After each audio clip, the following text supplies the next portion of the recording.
الحمد لله رب العالمين والصلاة والسلام على أشرف الأنبياء والمرسلين نبينا محمد وعلى آله وصحبه أجمعين.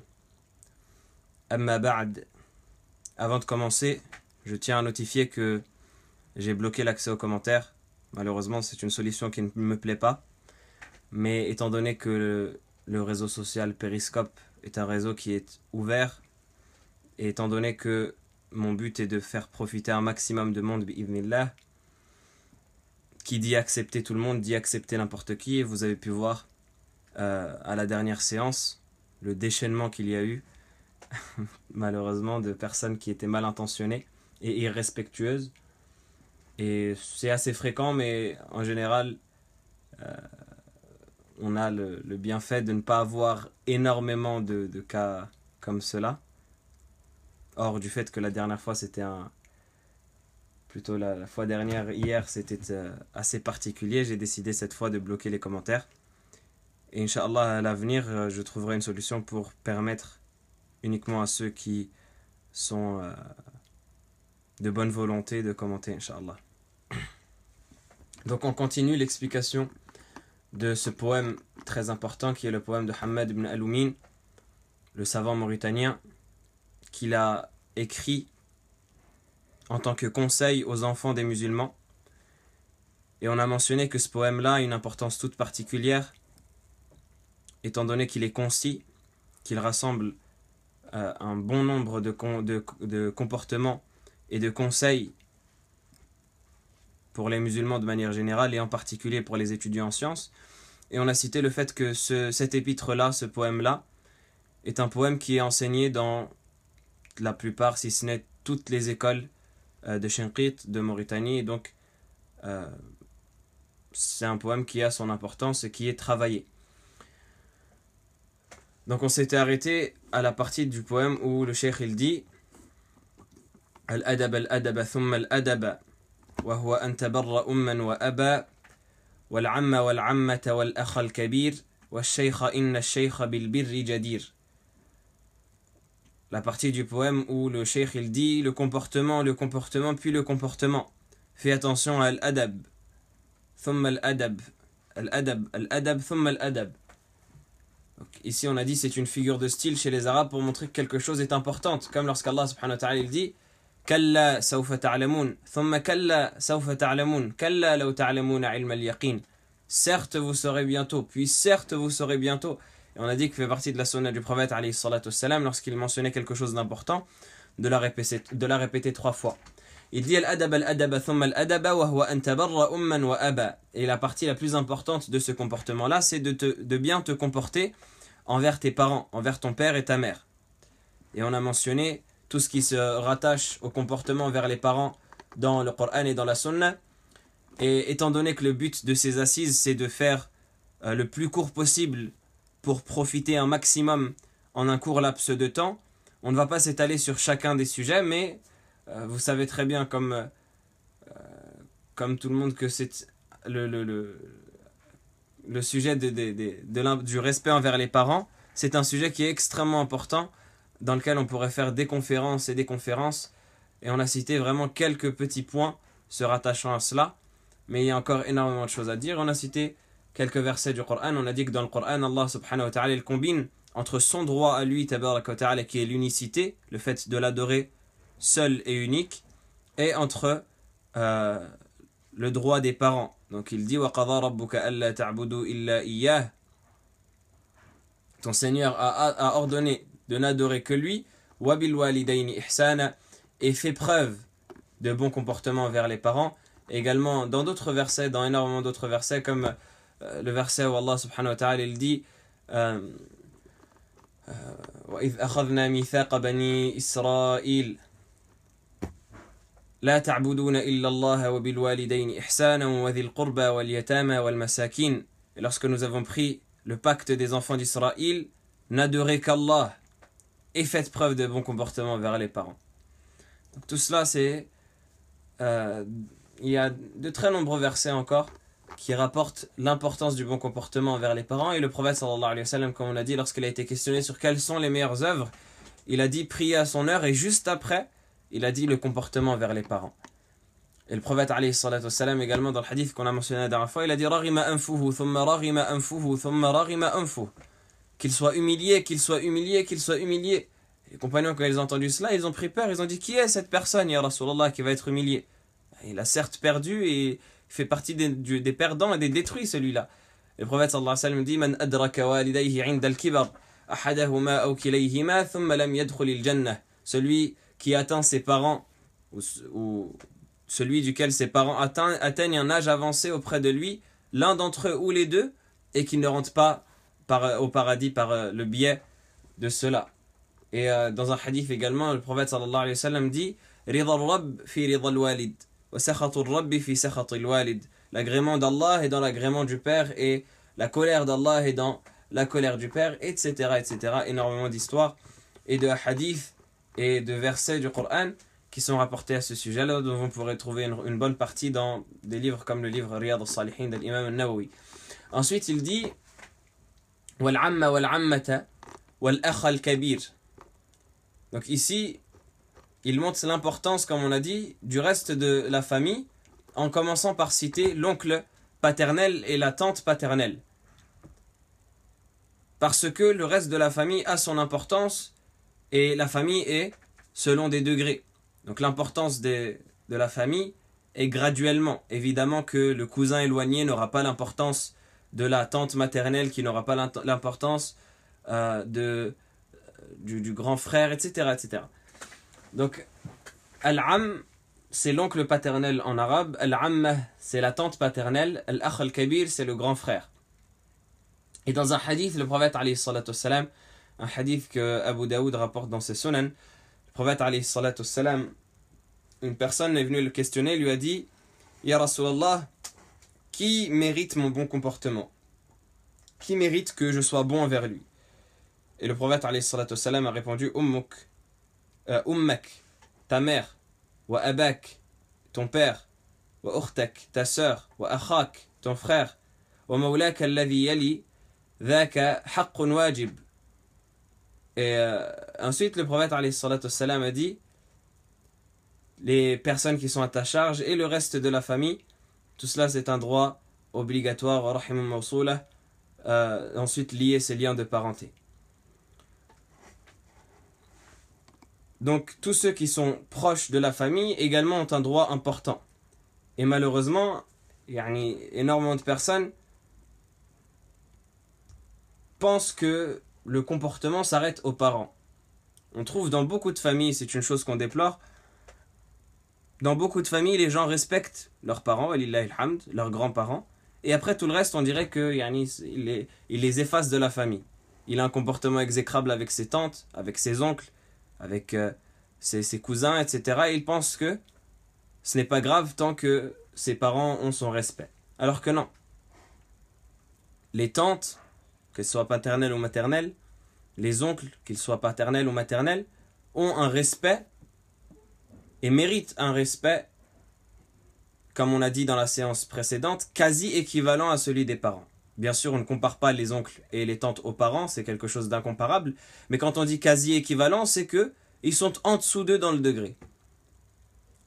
Et preuve en est, comme on va le voir, Inch'Allah, dans le vers juste après, l'importance du khal, des oncles et des tantes maternelles.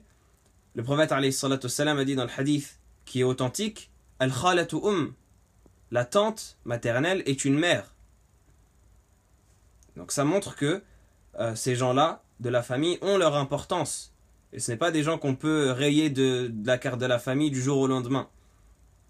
C'est quelque chose qu'il faut absolument prendre en compte, étant donné en particulier du fait qu'à notre époque, malheureusement, il y a énormément de conflits entre les enfants et entre leurs oncles et leurs tantes et toutes les personnes qu'on pense subsidiaires mais qui ont leur importance. Et ensuite, le cheikh il dit وَالشَّيْخَ إِنَّ الشَّيْخَ بِالْبِرِّ جَدِيرٌ. Après avoir cité les parents, après avoir cité les oncles et les tantes et le grand frère, il dit وَالشَّيْخ et le professeur إِنَّ الشَّيْخَ بِالْبِرِّ جَدِيرٌ. Donc le cheikh ici, ça peut avoir deux sens. Le cheikh, ça peut avoir comme sens la personne qui est âgée Et ça peut avoir également comme sens la personne qui détient la science et qui nous enseigne la science. Et ici, c'est ce sens-là en particulier que le cheikh veut mentionner. Al-cheikh, c'est celui qui a une science maîtrisée et acquise dans une des matières de la religion au minimum. Et il y a une différence entre le cheikh, le alim, l'allama, etc., etc. Ça, c'est des degrés différents dans la terminologie religieuse. Quand on parle de cheikh, on ne parle pas forcément d'un grand savant, ou d'un savant même, mais on parle d'une personne qui nous enseigne la science. On parle d'une personne qui a maîtrisé une matière, ne serait-ce qu'une seule matière, et qui l'enseigne. Ça, c'est un cheikh. Il nécessite et il mérite le nom de cheikh. On peut dire par exemple, c'est mon cheikh dans la langue arabe. Et cette personne-là, elle n'aura peut-être pas forcément de science dans le fiqh, mais elle aura de la science dans la langue arabe, et donc c'est une personne qui mérite ce titre-là. Et donc le cheikh, il dit, ce professeur-là, il mérite de toi le comportement. Et il rajoute cela en disant, Inna shaykha bil birri jadir. Certes, le professeur mérite amplement un bon comportement. Donc déjà, il a mentionné le cheikh dans la liste de ceux qui méritent de toi un bon comportement. Et ensuite, il a appuyé cela en disant, Inna shaykha bil birri jadir. Certes, le professeur mérite qu'on ait un bon comportement vers lui. Donc il a appuyé cela encore une fois.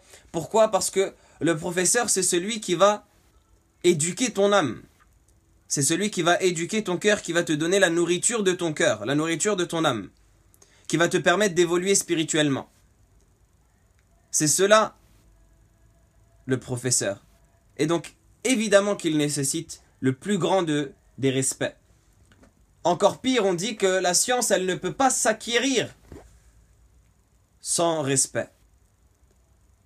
Elle ne peut pas s'acquérir d'une personne qui est orgueilleuse et qui ne va pas donner le respect à son professeur. Comme la personne a dit dans la poésie, Al-ilmu harbun lil fata al-muta'ali kassayli harbun lil makan al-ali. La science, elle ne reste pas dans le cœur de l'étudiant orgueilleux, de même que l'eau ne reste pas dans un endroit qui n'est pas approprié.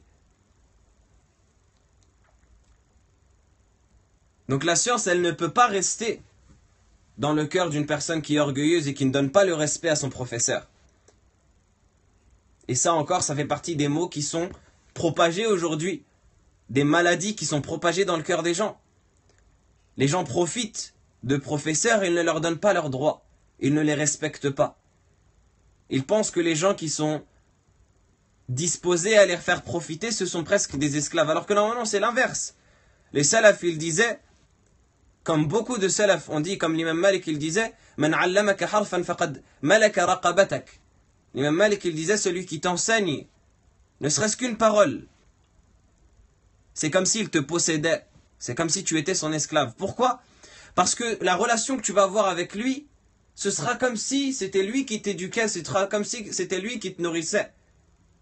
Et bien évidemment parce qu'il nourrit ton âme. Et donc c'est comme s'il te possédait en quelque sorte.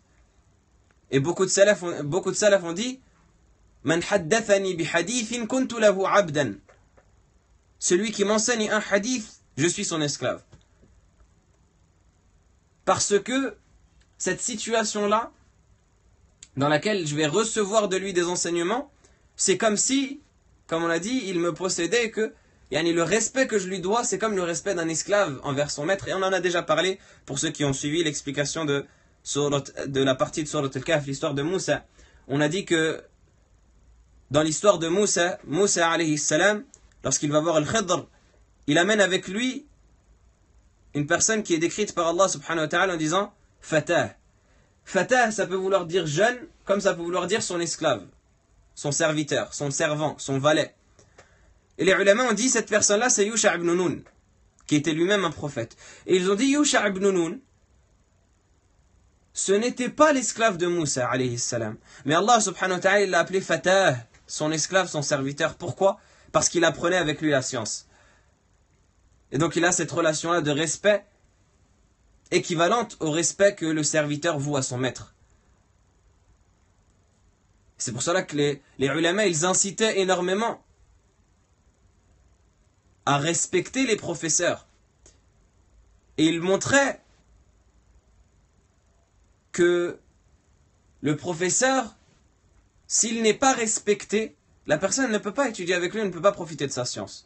À commencer par le prophète sallallahu alayhi wa sallam, déjà dans le hadith que rapporte Abu Daoud dans ses sunan, le prophète alayhi salatu wassalam, il dit « Laysa minna » il ne fait pas partie des nôtres, il ne fait pas partie de notre communauté. « Man lam yuwaqqir kabirana wa yarham saghirana wa ya'rif li'alimina haqqah » il ne fait pas partie des nôtres celui qui ne respecte pas nos aînés, nos anciens, qui ne fait pas miséricorde à nos jeunes et qui ne connaît pas le droit de nos savants. Et combien sont nombreux ces gens-là aujourd'hui? Il va poser la question à un savant. Il ne marque même pas de respect. Salam, cheikh, répond à ma question. Tac, tac, tac, tac, tac. Et après, il finit. Et si le cheikh, il ne répond pas le lendemain ou même dans l'heure qui suit, il commence à s'énerver. Oh, vous faites les orgueilleux, etc., etc. Et wallah, c'est waqi'i, ce que je raconte là, c'est des événements qui sont déjà passés. Et je ne parle pas de ma pauvre personne, moi je ne mérite pas ne serait-ce qu'un atome de ce titre, mais je parle des choses que j'ai remarquées personnellement avec certains de mes professeurs ou avec des savants de la communauté. Et il n'y a qu'à voir par exemple les émissions de questions-réponses à notre époque pour voir comment les gens négligent les ulama à notre époque. Ils plaisantent avec eux, ils rigolent avec eux comme si ils étaient dans la même classe en étant enfants. Et subhanallah. Le savant, même si toi tu es plus âgé que lui, même si c'est encore un enfant, tant qu'il a de la science et qu'il a maîtrisé sa science, tu n'as pas le droit de le rabaisser par quelconque comportement, que ce soit direct ou indirect. Parce que sinon, tu seras sous la menace du hadith dans lequel le prophète sallallahu alayhi wa sallam il dit « Ne fait pas partie de notre communauté celui qui ne reconnaît pas le droit d'un savant ».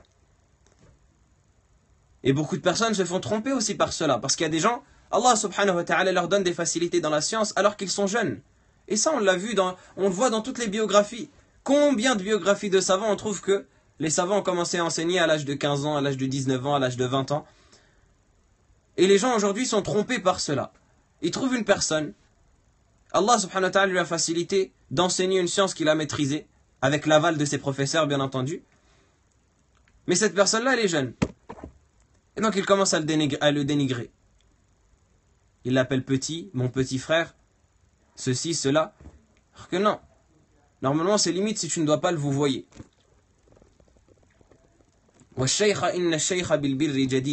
Et sache que tu n'acquériras jamais la science tant que tu n'as pas le comportement adéquat vis-à-vis de ton professeur.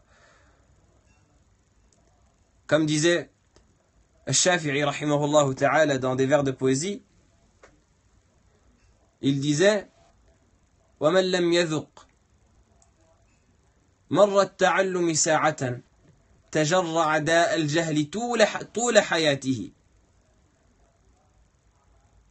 Celui qui ne connaît pas l'humiliation de l'apprentissage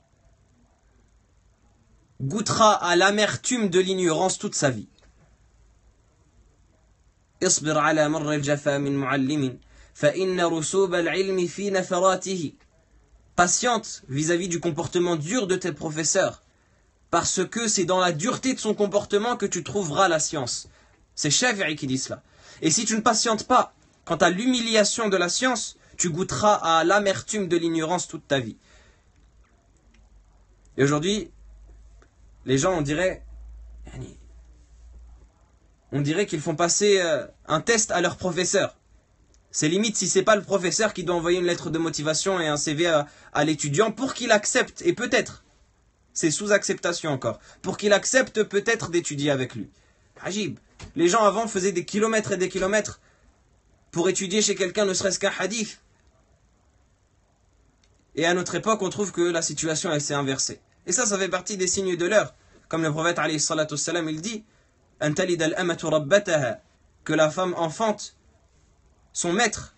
Et on peut dire aujourd'hui que Ce hadith-là, il concerne également les élèves qui deviennent les maîtres de leurs professeurs. Wallahu al-musta'an.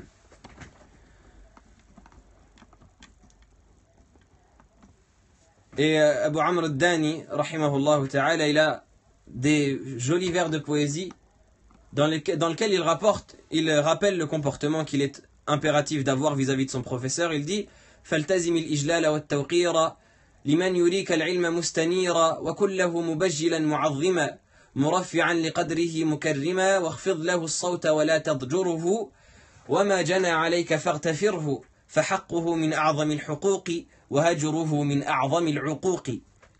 Il dit garde al-ijlal et vis-à-vis de ton professeur al-ijlal. Al-ijlal en arabe c'est le plus grand des respects. Wat-tawqira également c'est une marque profonde de respect.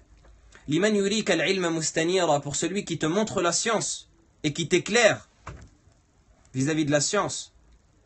Wa kullahu mubajjilan mu'azzima, et fais en sorte de te rapprocher de lui et de le glorifier, bien sûr pas dans le sens de l'adoration mais dans le sens du respect. Muraffi'an liqadrihi mukarrima, fais en sorte d'élever son rang et de l'honorer. Wakhfid lahu as-sawta wa la tadjurhu, et baisse ta voix vis-à-vis de lui, baisse ta voix en face de lui et ne le contrarie pas. وَمَا جَنَى عَلَيْكَ فَارْتَفِرْهُ, et tout ce qu'il te fait comme mal, pardonne-lui. Pardonne-lui.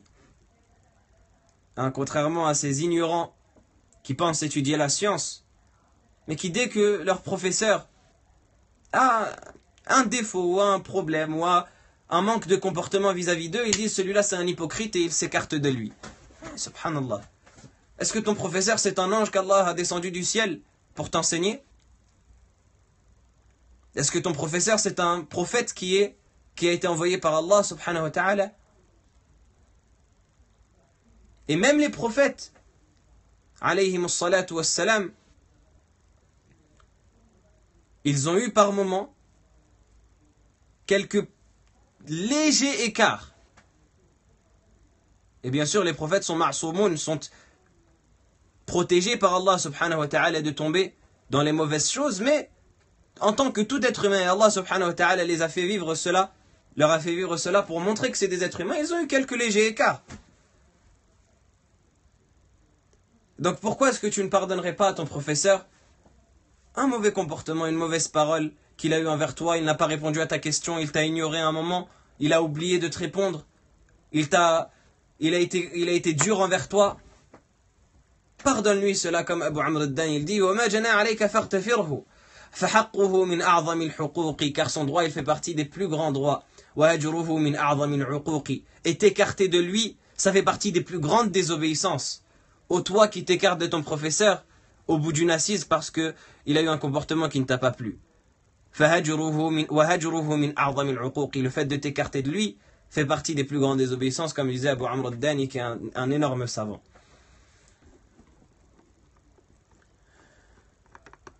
Donc,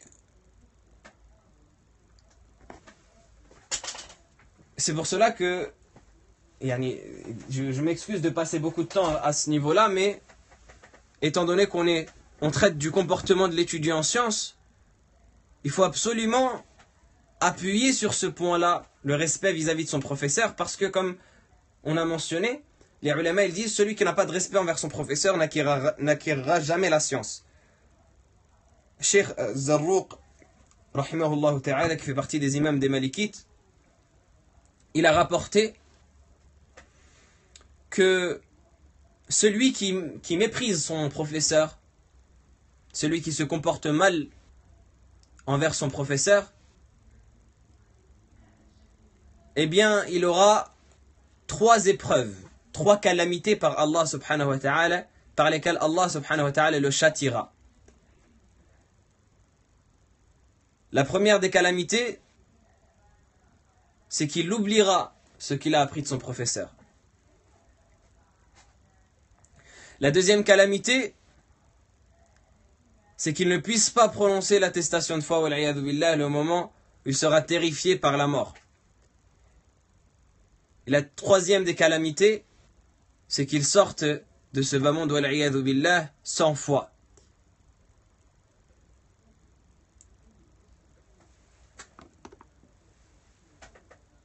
Et bien sûr, ça c'est des choses que le cheikh évoque avec preuve.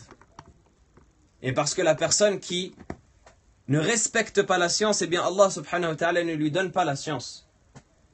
Et celui à qui Allah ne donne pas la science, eh bien il ne donne pas la foi. Parce que la science est rattachée directement à la foi et la foi est rattachée directement à la science. Et celui qui n'a pas la foi, dans ce bas monde, il ne l'aura pas au moment de sa mort. Et il ne l'aura pas après la mort. Donc c'est de là que viennent ces trois choses-là qui sont évoquées par le Cheikh Zarruq, rahimahullah ta'ala. Ensuite, le Cheikh, il dit وَالْخَالُ فِيهِ لَكَ مِنْ كِفَايَةٍ آوَى إِلَيْهِ أَبَوَيْهِ الْآيَةِ هُوَ الَّذِي مِنْهُ تَنَالُ الْمَفْخَرَ قَالَ الزُّبَيْرُ مَنْ أَرَادَ الْأَثَرَ. Donc le poète, le Cheikh Hamad ibn Aloumin, dans ce vers-là, il dit وَالْخَالُ est l'oncle maternel, فِيهِ لَكَ مِنْ كِفَايَةٍ. Il te suffit quant à lui le verset آوَى إِلَيْهِ أَبَوَيْهِ.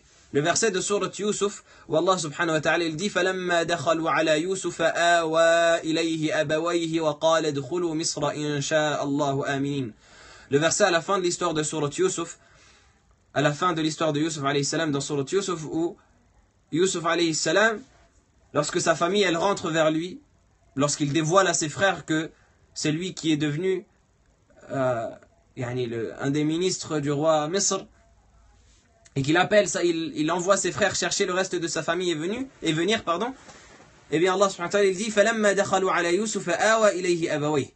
Lorsque sa famille est rentrée auprès de Yusuf, Yusuf alayhi salam a rapproché ses deux parents. وَقَالَ ادْخُلُوا مِصْرَ إِنْ شَاءَ اللَّهُ آمِنِينَ. Et il leur dit rentrez en Égypte si Allah le veut en paix. Ici, si on s'arrête au verset, à la partie du verset آوَى إِلَيْهِ أَبَوَيْهِ, Yusuf a rapproché de lui ses deux parents.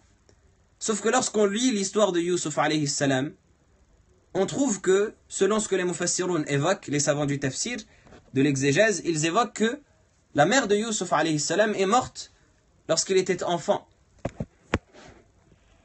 Alors qui est-ce qui est le deuxième parent qu'Allah évoque? Son père Yaqub, il était vivant et il a été rapproché, ça on n'en parle pas, mais le deuxième parent qu'Allah évoque, qui est-il? Eh bien les savants du tafsir, ils disent c'est sa tante. Et Allah subhanahu wa ta'ala, pour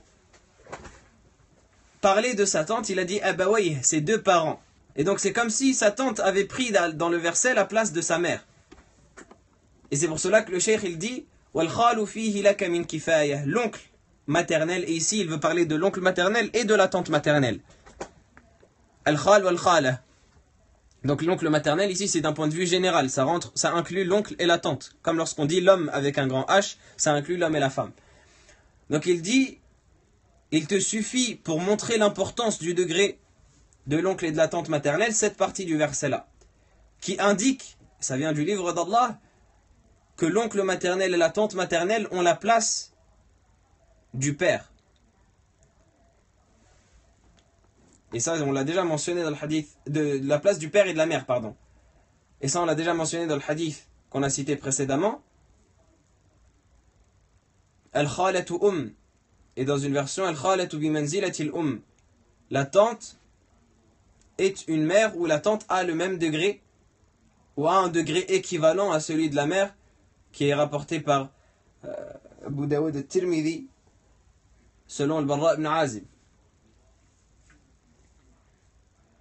Et dans un hadith également que rapporte l'imam al-Tirmidhi, selon Ibn Umar, qu'Allah Ta'ala l'agrée ainsi que son père, le prophète sallallahu alayhi wa sallam, une personne est venue le voir et lui a dit ô messager d'Allah, inni asabtu dhanban aziman fahal li min tawbah, j'ai commis un énorme péché, est-ce que j'ai le droit de me repentir? Et le prophète alayhi salatu wassalam le questionne hal laka min est-ce que tu as une mère? Et l'homme il dit non, là, ma mère est morte. Donc le prophète alayhi salatu wassalam lui dit hal laka min khala, est-ce que tu as une tante maternelle? Et l'homme il dit naam, oui. Et donc le prophète alayhi salatu wassalam il dit fabirraha, aie un bon comportement envers elle, et c'est ainsi que tu accéderas au repentir. Ça le prophète alayhi salatu wassalam il dit Cela parce que parmi les causes les plus importantes du repentir, le fait de faire des bonnes actions. Et plus la bonne action est grande, et plus son effet d'effacer le péché sera grand et important. Et inversement, plus le péché est grand, et plus on doit faire une bonne action qui est grande pour l'effacer.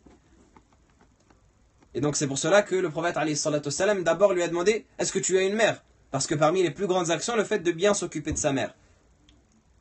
Et juste après, il lui a dit « Est-ce que tu as une tante ?» Parce que la tante, elle a un degré qui est proche de celui de la mère. Et ensuite, il dit « Huwa alladhi minhu tanalu al-mafkhara » C'est de cet oncle-là, maternel, que tu obtiendras al-mafkhara. Al-mafkhara ici, c'est tous les bons caractères, tous les bons comportements, tous les bons traits de caractère. L'auteur, il dit, c'est de l'oncle maternel que tu obtiendras les bons caractères. Et ça, il le cite pour montrer la particularité de l'oncle maternel sur le restant de la famille. Et du degré de l'oncle maternel et de la tante maternelle. Et al-mafkhara, c'est tous les caractères par lesquels la personne, elle peut se vanter. C'est-à-dire tous les bons caractères, toutes les valeurs, toutes les morales qui seront bonnes et qui montreront que la personne, elle est digne et elle est noble. Et donc il dit que ça vient de l'oncle maternel. Parce que il y a un proverbe chez les Arabes qui dit « La femme enfante son père et son oncle, et son frère, pardon. La femme enfante son père et son frère. » Ce qui signifie que l'enfant d'une femme, il prendra directement les traits de son père, du père de la femme, et du frère de la femme, donc de l'oncle maternel. Et à ce propos-là, il y a une histoire qui est rapportée de Az-Zubayr ibn al-Awwam, et c'est cela que le cheikh il cite lorsqu'il dit قال الزبير من أراد الأثر. قال الزبير من أراد. Az-Zubayr a dit من أراد, quiconque veut, 3 petits points, al-athar, le texte qui est rapporté à ce sujet-là. Quel est ce texte? C'est le texte qui est rapporté de Zubayr ibn al-Awwam, qui, lorsque son fils est revenu d'une bataille en Afrique, qu'il avait menée à bien, eh bien Zubayr, il était heureux de son fils, et il a dit من أراد أن يتزوج امرأة فلينظر إلى أبيها وأخيها فإنها تأتيه بأحدهما. Quiconque veut épouser une femme, qu'il regarde son frère et son père, parce qu'elle enfantera l'un des deux. Qu'est-ce que ça veut dire cette parole? Ça veut dire que Zubayr ici il dit, lorsque vous épousez une femme, regardez son frère et son père, parce que l'enfant qu'elle va vous apporter, il puisera ses caractères directement de l'un des deux, soit de son père, soit de son frère.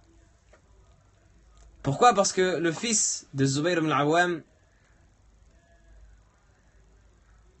il l'a eu avec sa femme Asma bint Abi Bakr. Et Asma bint Abi Bakr, la fille de Abu Bakr, la sœur de Aïcha, la femme du prophète alayhi salatu wassalam, elle avait un frère qui s'appelait Abdullah ibn Abi Bakr. Et Abdullah ibn Abi Bakr, il était connu pour être très vaillant.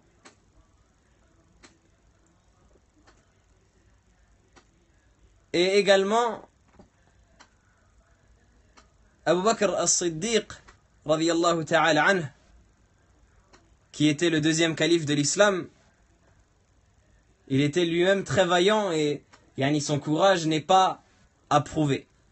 Donc à la fois le frère de Asma, la femme de Zubayr, et à la fois son père étaient deux guerriers très vaillants. Et lorsque Abdullah, le fils de Zubayr, est revenu de sa bataille qu'il a menée en Afrique, qu'il avait menée à bien,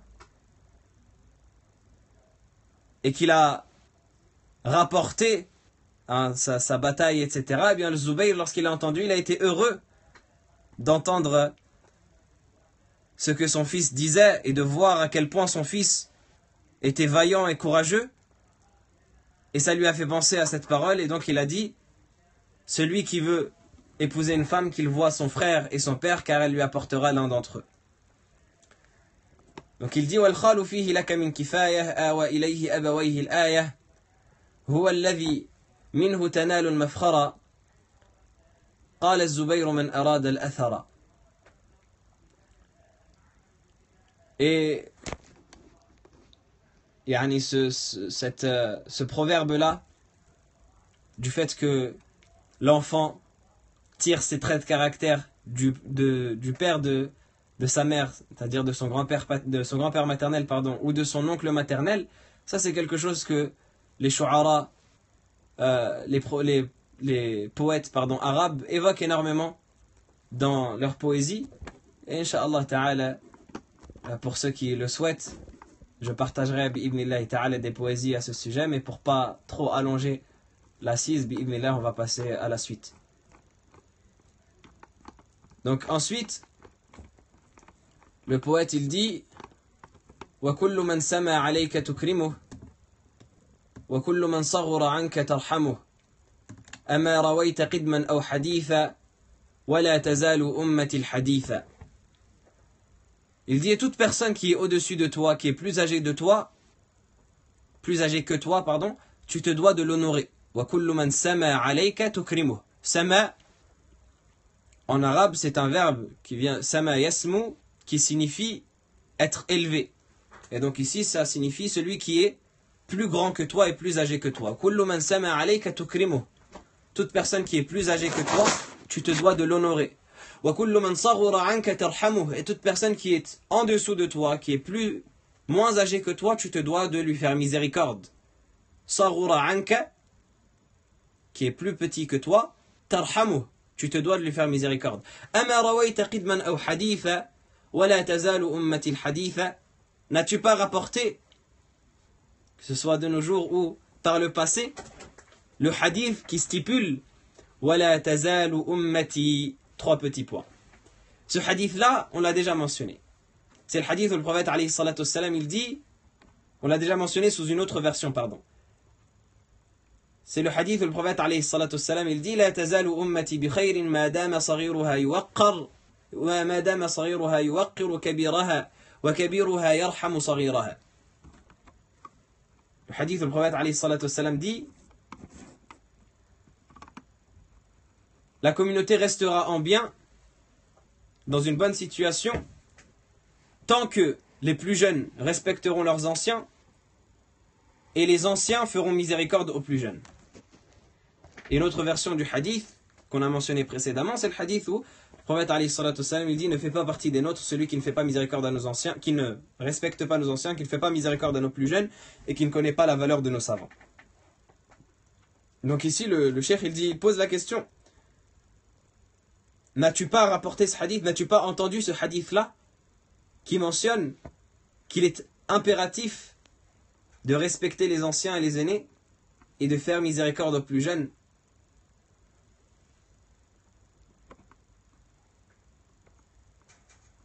Et donc ça c'est un paramètre qui est très important et un comportement qui est très important. Parce que c'est un pilier des relations sociales que de marquer le respect entre les différentes générations. Une société où les différentes générations se vouent le respect, c'est une société qui réussit. Et une société où les différentes générations ne se respectent pas et se négligent entre elles et même se combattent entre elles, c'est une société qui va à la perdition. Parce que toutes les générations ont besoin les unes des autres. Les personnes âgées ont besoin des jeunes dans ce qu'elles ne peuvent pas accomplir.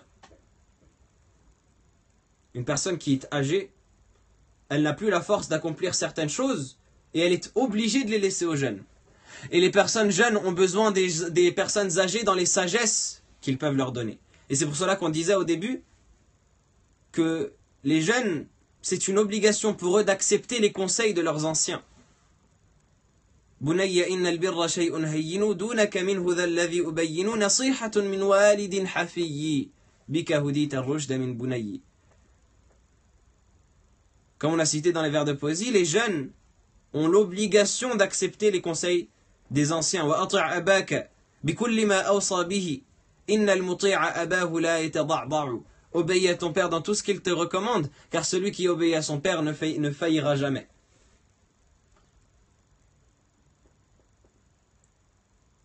Les jeunes ont besoin de la sagesse des anciens, et les anciens ont besoin de la vigueur des jeunes. Et tant que les premiers respectent les seconds et que les seconds respectent les premiers, la société est dans le bien et sera dans l'harmonie et dans le bonheur. Et c'est pour ça que le prophète sallallahu alayhi wa sallam il dit La tazalu ummati bi khayr, ma communauté restera dans le bien. Tant que les jeunes respecteront les anciens et les anciens respecteront les jeunes. Et malheureusement, ce genre de relation-là, ça se perd à notre époque. Avant, en particulier ceux qui ont grandi au bled, ils pourront en témoigner. Avant, subhanallah, lorsque des jeunes passaient dans la rue et qu'ils voyaient un groupe de vieux ou un groupe de personnes âgées, ils leur passaient le salam, ils baissaient la tête, et ils baissaient la voix s'ils étaient en train de discuter à voix haute. Wallah, ça c'est pas des choses que je raconte qui font partie de contes de fées ou quoi. Questionnez vos propres parents. Ou questionnez vos grands-parents lorsque vous allez les voir. Et vous allez voir ce qu'ils vous vont rapporter comme histoire, qui seront des histoires étonnantes pour des personnes qui ont grandi dans notre génération, où malheureusement toutes ces mœurs et tous ces codes se sont perdus. Mais à l'époque, c'était chose courante. À l'époque, lorsqu'une personne âgée te croisait dans la rue, elle pouvait te gifler si tu faisais une bêtise. Tu ne la connais pas, tu ne l'as jamais vue de ta vie, mais elle arrive, elle te gifle. Pourquoi ? Parce que les âgés et les personnes âgées avaient une autorité sur les jeunes. Une autorité équivalente à celle de leurs propres parents, du fait qu'ils sont âgés. Et donc lorsque c'était justifié, bien entendu, lorsqu'ils te voyaient faire une bêtise, une chose qu'il ne faut pas faire, c'était normal et légitime dans la société ancienne qu'ils te corrigent, qu'ils t'infligent une correction pour t'éduquer. Et les jeunes respectaient les anciens, comme on l'a dit.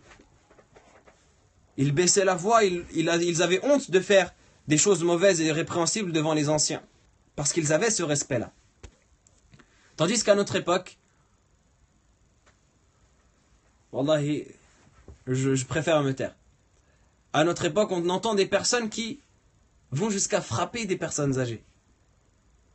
Et ça, c'est un crime qui est abominable. Mal parler à des personnes âgées. Des gens dans le bus qui se battent avec des personnes âgées. Subhanallah, aïb. Et d'ailleurs, on l'entend certaines fois dans la bouche de certains jeunes à qui Allah subhanahu wa ta'ala a inspiré la droiture ou une certaine part de droiture. Il te dit, mais respecte-le, il a l'âge de ton père. Ça, on l'entend souvent. Donc ça prouve que c'est dans la fitra, cette chose-là, de respecter une personne qui est aînée, qui aurait la place de notre père. Ça pourrait être ton père, ça pourrait être ta mère. Donc tout ça, ça nous montre que ces personnes-là ont un respect qu'on doit leur donner. Et ce respect-là, eh bien, Allah subhanahu wa ta'ala récompense la personne qui le donne en lui accordant quelqu'un qui va le respecter lorsqu'il aura atteint la vieillesse. Et si tu ne respectes pas les anciens, eh bien Allah t'éprouvera en t'infligeant des personnes au moment de ta vieillesse qui ne te respecteront pas. C'est donnant-donnant. Et comme le proverbe le dit, Kama tadinu tudan, comme tu fais, on te fera. Respecte les anciens et tu trouveras des gens pour te respecter lorsque tu seras devenu toi-même un ancien. Et néglige les anciens et tu trouveras des gens pour te négliger et t'humilier lorsque tu seras toi-même un ancien. Et c'est pour cela qu'il est rapporté dans un hadith que rapporte l'imam al-Bukhari dans l'Adab al-Mufrad, qui a été jugé faible par certains savants, mais dont le sens est correcte au vu de la règle qu'on vient de mentionner, Kamatadin Tudan. Le prophète alayhi salatu wassalam, il est rapporté de lui qu'il aurait dit Ma akrama shabun shaykhan li sinnihi illa qayyada Allahu man yukrimuhu inda sinnihi. Il n'y a pas un jeune qui respecte un ancien au vu de son âge sans qu'Allah Ta'ala ne lui accorde, lorsqu'il sera âgé, un jeune qui le respectera au vu de son âge. Et dans le hadith que rapporte l'imam Abu Daoud dans ses sunan, le prophète alayhi salatu wassalam, il dit Inna min ijlalillahi ta'ala ikramu dhi shaybati al-muslim. Ikrama dhi shaybati al-muslim. Le prophète alayhi salatu wassalam, il dit Inna min ijlalillahi ta'ala ikrama dhi shaybati al-muslim. Il fait partie de la glorification d'Allah. Le fait de glorifier Allah fait partie du fait de glorifier Allah, le fait de respecter la personne âgée musulmane. Et de manière générale, toute personne âgée nécessite un respect. Toute personne âgée nécessite un respect. Pour son âge déjà, et ensuite pour ce qu'Allah subhanahu wa ta'ala a pu lui donner comme sagesse, si elle en a. Mais déjà pour l'âge. Même si elle n'est pas musulmane. Et c'est en cela que le prophète alayhi salatu wassalam invitait à respecter en particulier les personnes âgées, même des non-musulmans. Que dire alors des personnes qui sont, je ne vais pas dire fous parce que ce serait insulter les fous. Personnes qui n'ont même pas de cerveau, qui vont égorger comme on égorge un animal des personnes âgées sous prétexte que les prétextes que vous connaissez.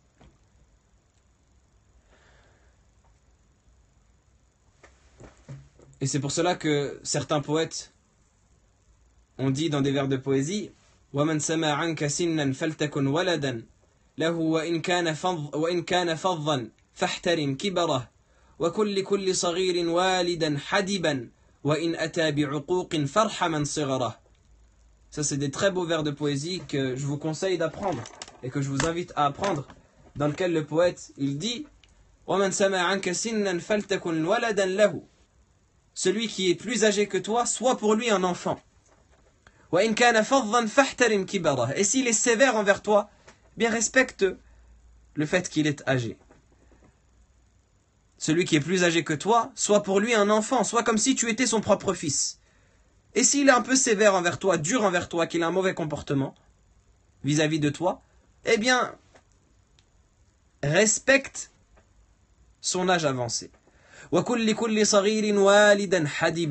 Et soit pour tout enfant et tout jeune un père bienveillant. Et bien sûr, encore une fois, faut-il le rappeler, quand on parle des hommes, on parle également des femmes. On parle des hommes avec un grand H. Donc lorsqu'on dit respecte les hommes âgés, ça rentre également dedans les femmes âgées. Et quand on dit respecte les jeunes enfants, ça rentre également les jeunes fillettes. Donc, soit pour tout enfant, un père bienveillant, une mère bienveillante. Et s'il désobéit ou il fait des bêtises, eh bien, fais miséricorde à son jeune âge. Sois indulgent vis-à-vis de lui pour son jeune âge.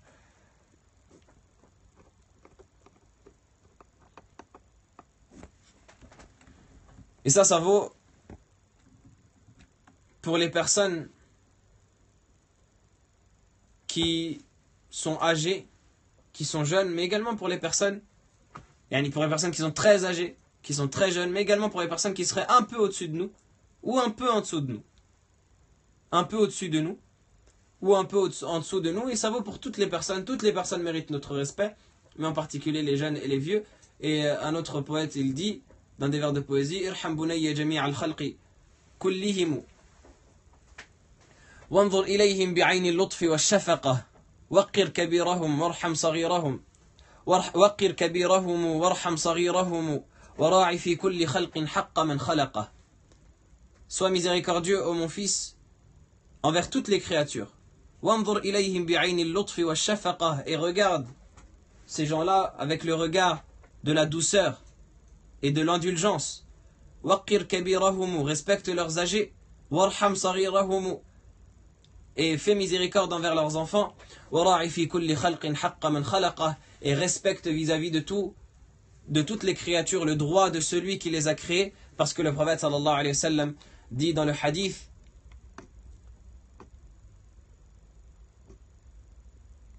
Ar-Rahimuna yarhamuhum ar-Rahman, irhamu man fil ardi yarhamkum man fis sama. Les miséricordieux, le Seigneur et le tout miséricordieux leur fera miséricorde. Faites miséricorde à ceux qui sont sur terre, et celui qui est au ciel vous fera miséricorde.